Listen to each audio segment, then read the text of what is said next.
Você gosta de falar que os setores perenes, né? Pô, é uma empresa de energia, cara, ela vai repassar para você, ela vai lucrar, porque é da natureza dela, ela precisa lucrar. Claro que não são todas as empresas, né? Você tem empresas que são mais bem administradas do que outras, tá? Mas no geral, pô, empresas de transmissão de energia, elas vão lucrar. Contrato de 30 anos, sólido, É meio é, que se fosse um reloginho de é um transmissão, não tem reloginho, como, aí GPM, PCA, tá lá atrelado bonitinho. Um banco isso vai acontecer também, sabe? Uma empresa de saneamento, uma empresa de seguro. É da natureza desses negócios que fazer esse tipo de movimento, né? Então, ela, não é que ela vai lucrar porque ela é, nossa, veja, é um, sei lá, agora a gente tá achando uma mega oportunidade. Não, elas vão lucrar porque elas vão crescer.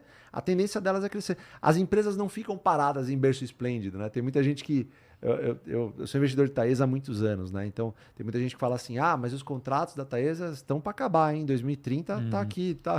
Você fala, pô, tamo. Acho engraçado que o cara fala isso, ele acha que a empresa, os controladores da empresa, É, quem administra, não sabe que isso tá tipo, acontecendo. eles sabem desde 2000, pô, acho que pô, liga lá pra Taesa pra te informar, porque vai que eles são pegos de surpresa. Não, cara, as empresas, elas são organismos vivos. Elas se adequam, se ajeitam, se reforçam, elas vendem ativos, voltam, tal.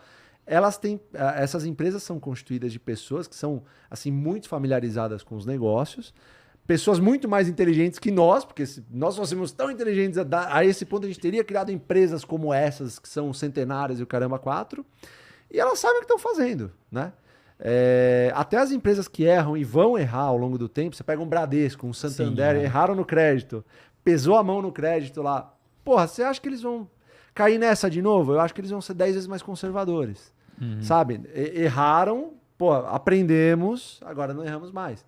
Sabe? Pelo menos eu acredito nisso, né?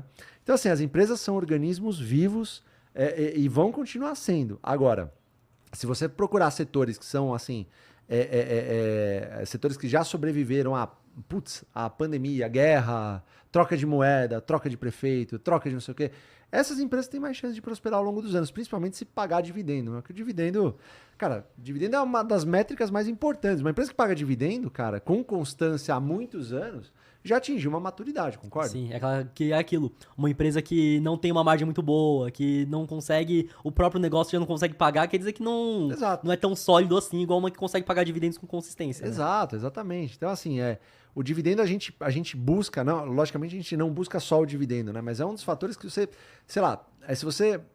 Vamos supor que você não saiba analisar absolutamente nada da empresa. Se você for pegar o histórico de 10 anos de dividendos dessa empresa, se você vê que ela pagou durante 10 anos de dividendos, assim, sem parar ininterruptamente, cara, você já dá um pontinho, um bom sinal, assim, já dá um check, assim, porque pô, uma empresa que gerou valor, né? Então, se você comparar isso com os preços e ver que tipo, tá numa margem lá de 6%, a gente sempre costuma dizer dos 6%, o Barça criou essa métrica aí. Se você vê que isso se mantém constante, é uma boa empresa para você se associar desde que esteja num setor que a gente chama de perene, banco, energia, seguro, saneamento, telecom. E não tem muitas empresas. Aí que tá, a gente fala que tem 400 empresas. Se você pegar dentro desses setores e elencar só as empresas desses setores, você deve ter umas 30, talvez. E tem muita gente que confunde, fala o seguinte, que 6% é pouco, que o CDI tava pagando até no passado 13 e pouquinho. Putz, Só é que o cara verdade. não entende o seguinte, É verdade. me pagou 6%, só que o que ela gerou de lucro não foi somente 6%. Você tem Gerou razão. muito mais, só que o payout, por exemplo, foi de 40%, os outros 60%, continuando no caixa da empresa para reinvestir, crescer mais, e a tendência é que com a empresa crescendo, ela vai lucrar mais. Com ela Sim. lucrando mais, ela te paga mais dividendo, e a tendência natural é que as pessoas vão ver esse valor e vão comprar, vai vir uma demanda compradora, o preço da Sim. ação vai subir também. Você pega o exemplo, eu sempre dou o exemplo do Banco do Brasil, que é muito facinho acho que da pessoa que está entrando nesse universo agora entender.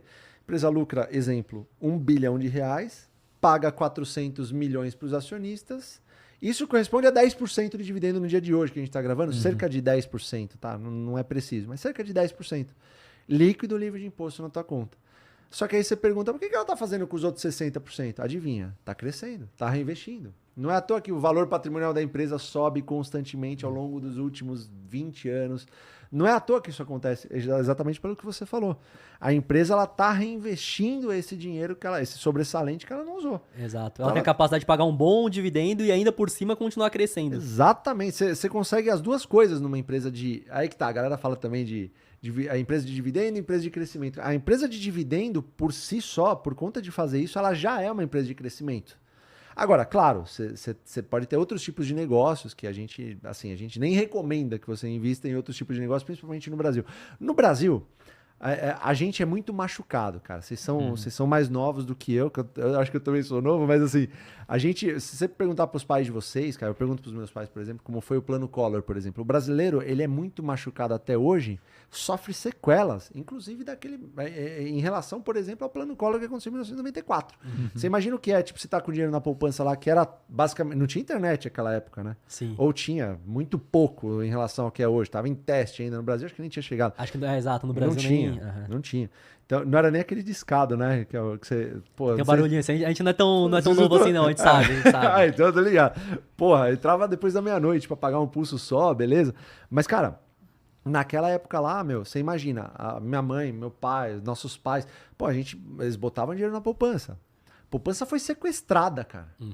Então o brasileiro tem medo, assim, de quebra, de investir.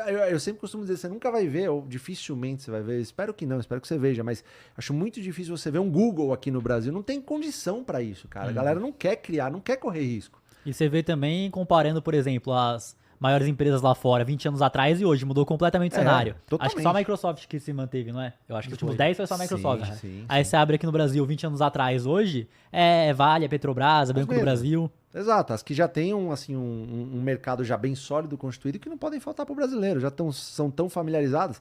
Por isso que eu admiro bastante, por exemplo, a coragem de um Nubank, por exemplo. É uma empresa que eu não invisto, eu não investiria também, mas, assim, eles foram corajosos o suficiente para deixar os bancões espertos. Ó, fiquem ligados aí, porque a gente tá vindo aqui, ó, você não vai pagar taxa de cartão, você não vai pagar taxa para transferência. Hoje tem o Pix, né? Hoje, beleza, ninguém paga, mas...